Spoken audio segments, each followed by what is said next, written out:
Let us imagine a familiar scene: sunlight streaming through the splendid windows of Versailles, reflecting on golden mirrors, scattering into countless radiant beams. Visitors today see only the magnificence of a grand palace, the place where Louis XIV, the Sun King, onze regeerde.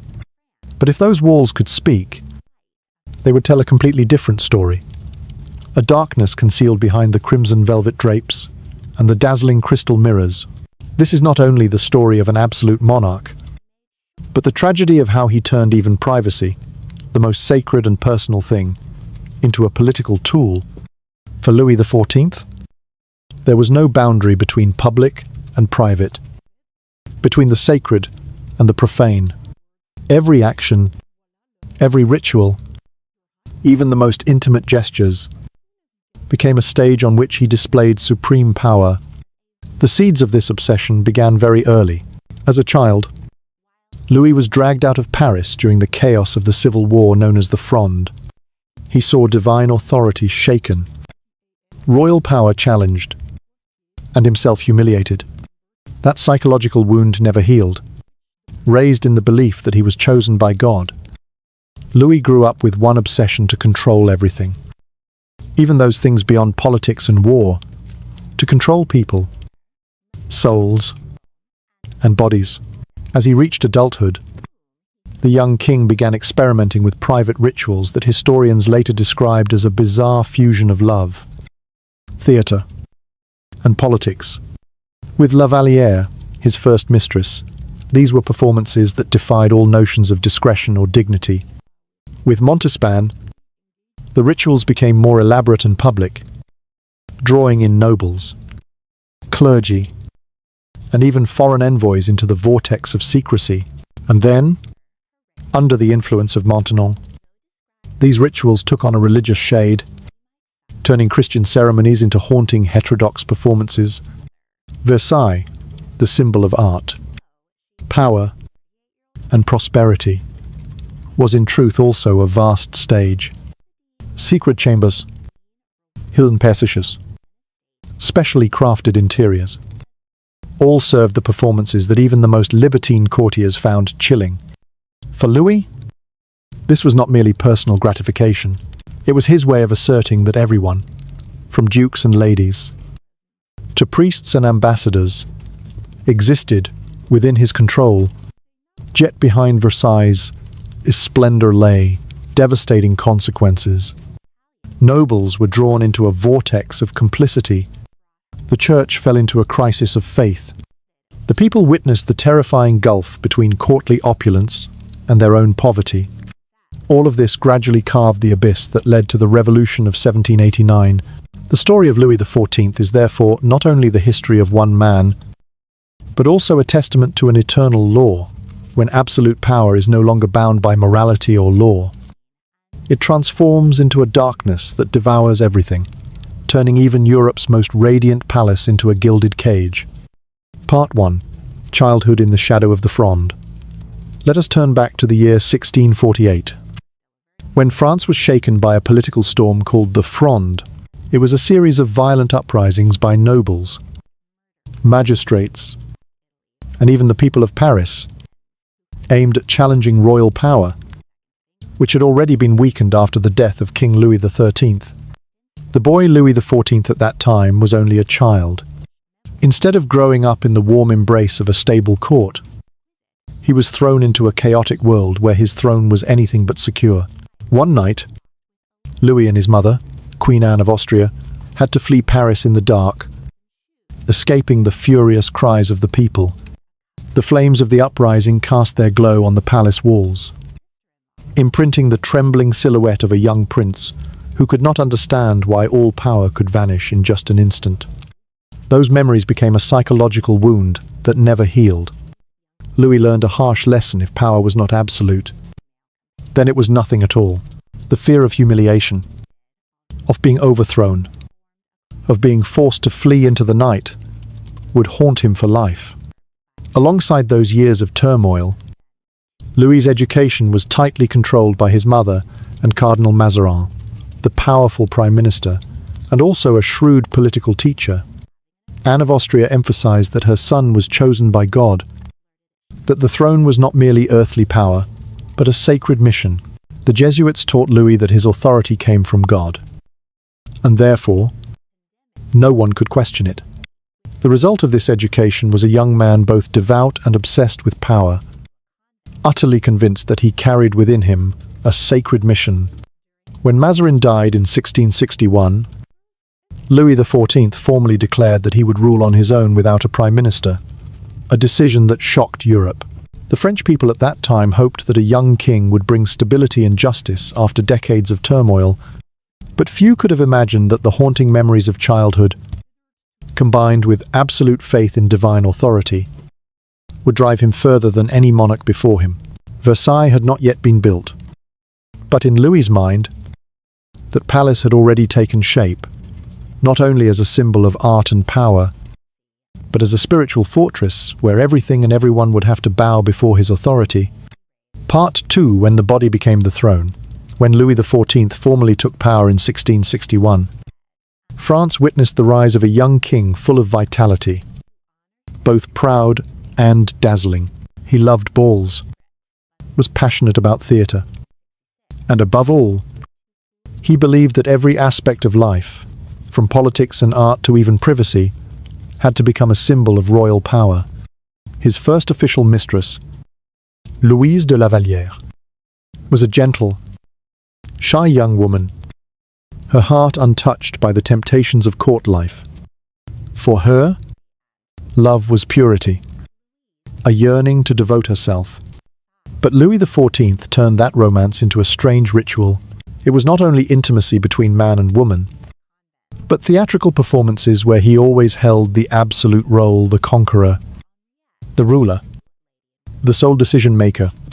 In letters to friends, La Vallière hinted at the ceremonies she had to endure, performances that wounded a woman's dignity far beyond moral and religious norms. At first, she accepted them out of love, but gradually, love turned into fear. These rituals, instead of connection, became a mirror, reflecting the king's psychological obsession. He could not bear anything less than total submission.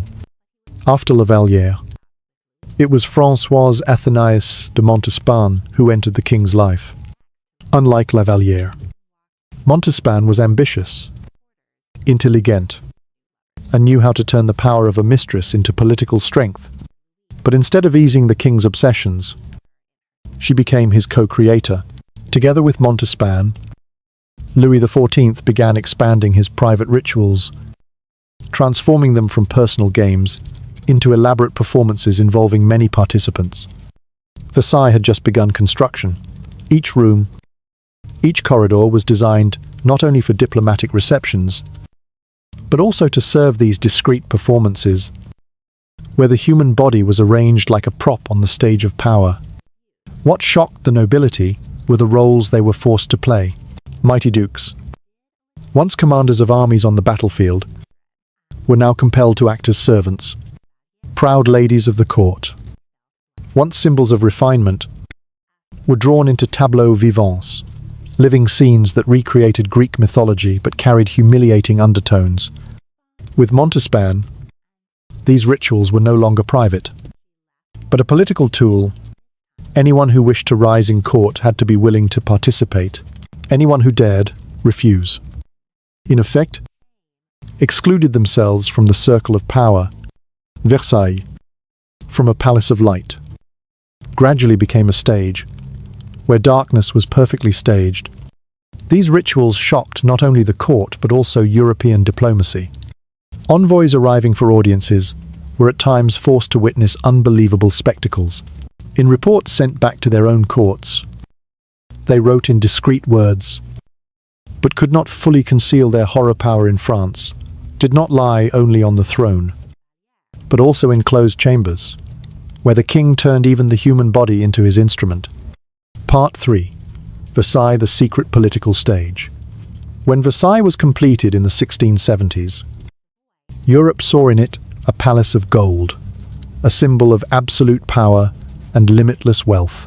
But for those permitted to pass through its deepest doors, Versailles appeared as a bizarre theatre, where every wall, every corridor concealed hidden passages leading to rooms designed for one purpose, only to serve the private rituals of Louis XIV. There, the human body no longer belonged to itself. It became a prop arranged by the king, who acted as an all-powerful director, both spectator and leading actor.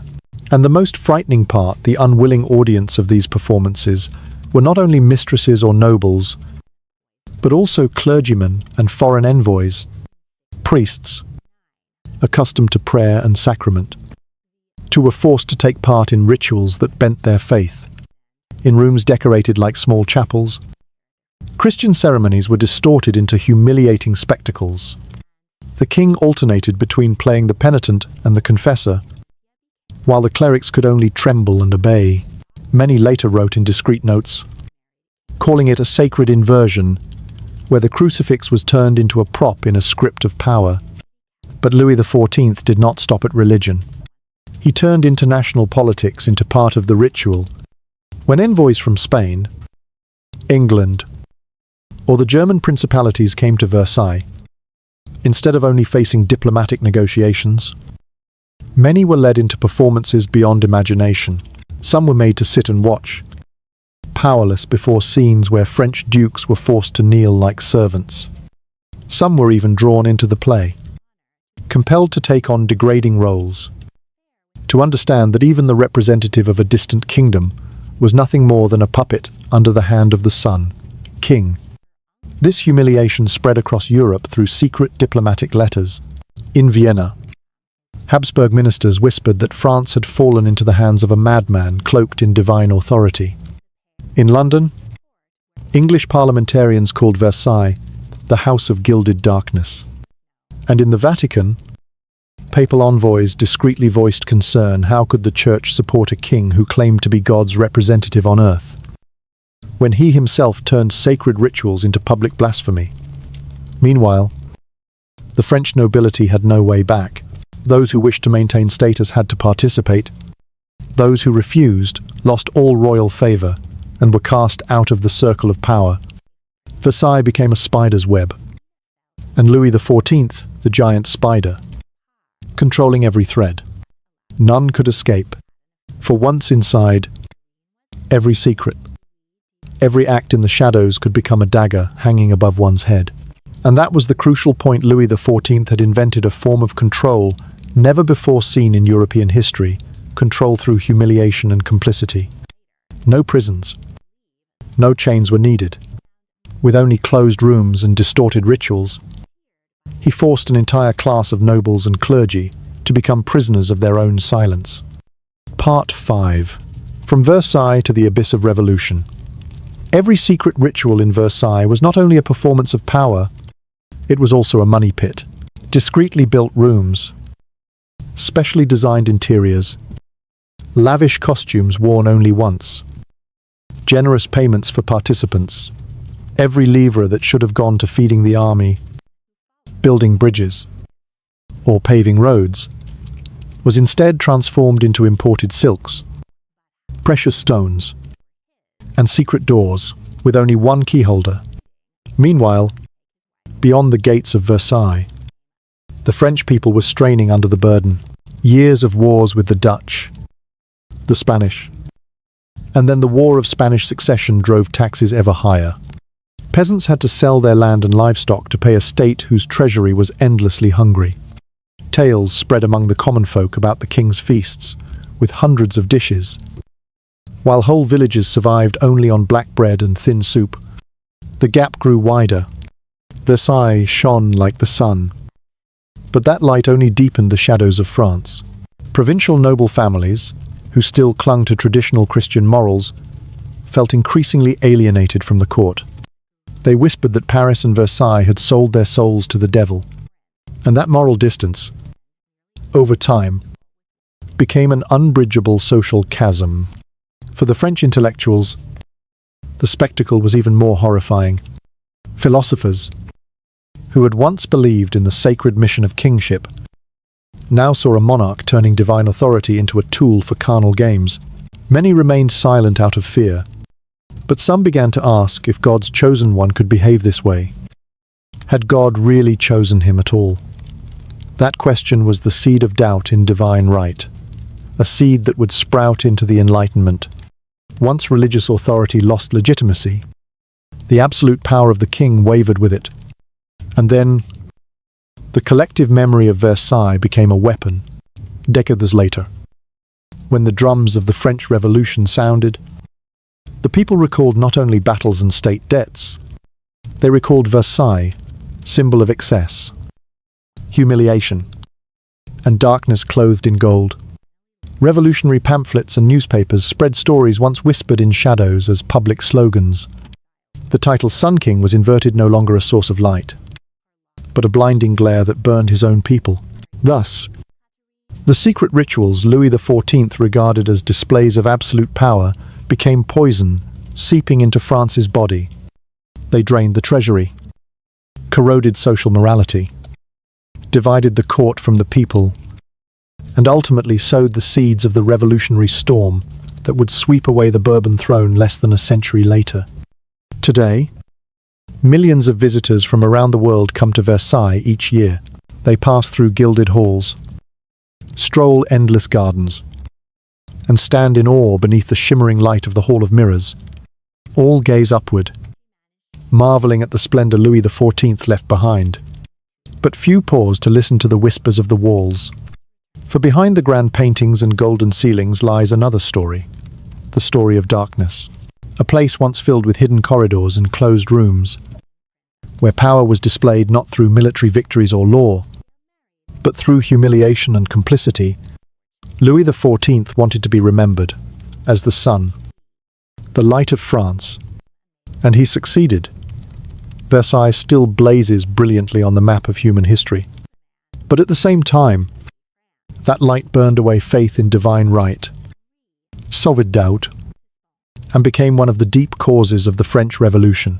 Perhaps the most frightening part of his legacy was not the secret rituals themselves, but the way an entire system, nobles, clergy, intellectuals, remained silent, compromised, and allowed absolute power to become a darkness no one dared to name. And that is the lesson Versailles still sends to posterity. When one man, or one regime, holds absolute power unbound by morality or law, their light will sooner or later turn into flame, consuming everything and leaving behind a gilded palace, standing as testimony to both glory and guilt.